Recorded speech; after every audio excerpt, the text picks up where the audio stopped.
जानते हैं कि शारदीय नवरात्रि में इस पर बहुत बड़ा महासंयोग बना है और इस बार यह नवरात्रि पूरे 10 दिनों की है। तो इस बार शारदीय नवरात्रि की अष्टमी और नवमी तिथि कब रहेगी, हमको अपने व्रत का पारण कब करना है, कन्या पूजन कब करना है और कन्या पूजन कैसे करना है, सारी अद्भुत जानकारी आपको इस वीडियो में मिलेगी। देखिए महाराज, वैसे तो नवरात्रि के पूरे 9 या 10 दिन बहुत अलग होते हैं और अपने में विशेष होते हैं, पर नवरात्रि में जो अष्टमी और नवमी तिथि होती है उसका बहुत ही बड़ा विशेष महत्व माना जाता है, क्योंकि दुर्गा अष्टमी के दिन कई लोगों के घर में अष्टमी की पूजा होती है और कुछ लोगों के घर में दुर्गा नवमी के दिन नवमी की पूजा होती है। इसलिए लोगों के मन में यह प्रश्न है कि इस बार शारदीय नवरात्रि में अष्टमी नवमी किस दिन पड़ रही है और हमें इसका व्रत कब रखना है और कन्या पूजन कब करना है। देखिए महाराज, इस बार नवरात्रि में दुर्गा अष्टमी की तिथि 29 सितंबर को शाम 4:31 से शुरू होगी और तिथि का समापन 30 सितंबर को शाम 6:06 पर होगा। उदया तिथि के अनुसार दुर्गा अष्टमी इस बार 30 सितंबर 2025 के दिन मानी जाएगी और इसी दिन अष्टमी की पूजा होगी और कन्या पूजन भी आप लोग करेंगे। और एक देखिए महाराज, ज्यादातर लोग दुर्गा अष्टमी या महाअष्टमी के दिन ही कन्या पूजन करते हैं, तो अगर आप लोग भी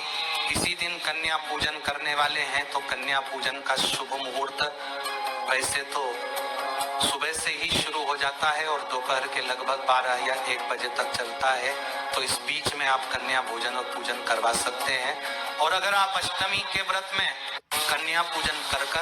अपने व्रत को खोलते हैं तो वह सारे कार्य भी आप कर सकते हैं। तो महाराज, जब हम बात करते हैं नवमी तिथि कब है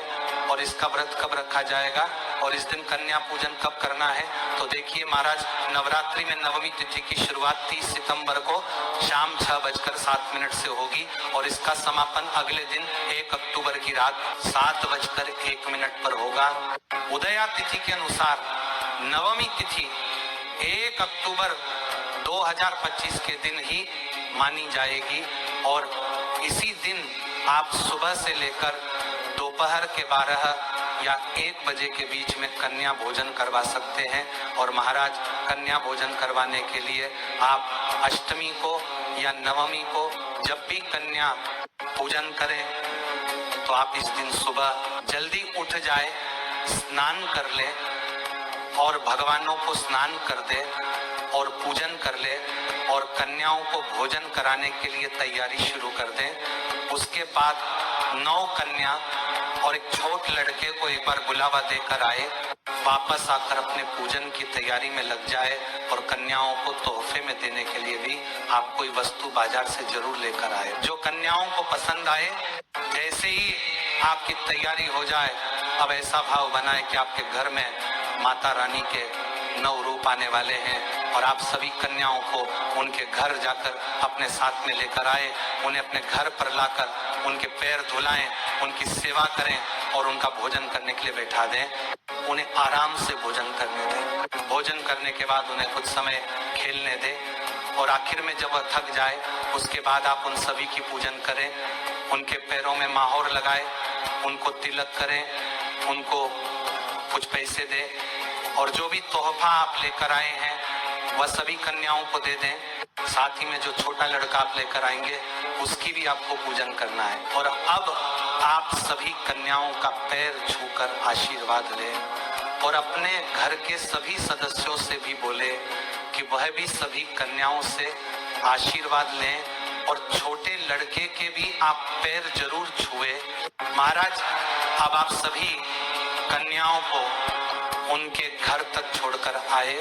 और आपका कन्या पूजन यहाँ पर पूरा हो जाता है। वैसे कन्या पूजन सुबह के समय ही कर लेना चाहिए, पर लेट हो जाए तो दोपहर को 12 बजे से पहले कर ले तो अच्छा है। और महाराज, इस बार विजयदशमी 2 अक्टूबर 2025 के दिन रहेगी, जिस दिन सभी लोग अपने व्रत का पारण करते हैं, यानी अपने नवरात्रि के 9 दिन के व्रत को खोलते हैं। बाकी कुछ लोग अष्टमी के दिन भी व्रत को खोलते हैं और नवमी के दिन भी खोलते हैं। आपके यहाँ जैसी परंपरा होनी है वह वैसा आप पालन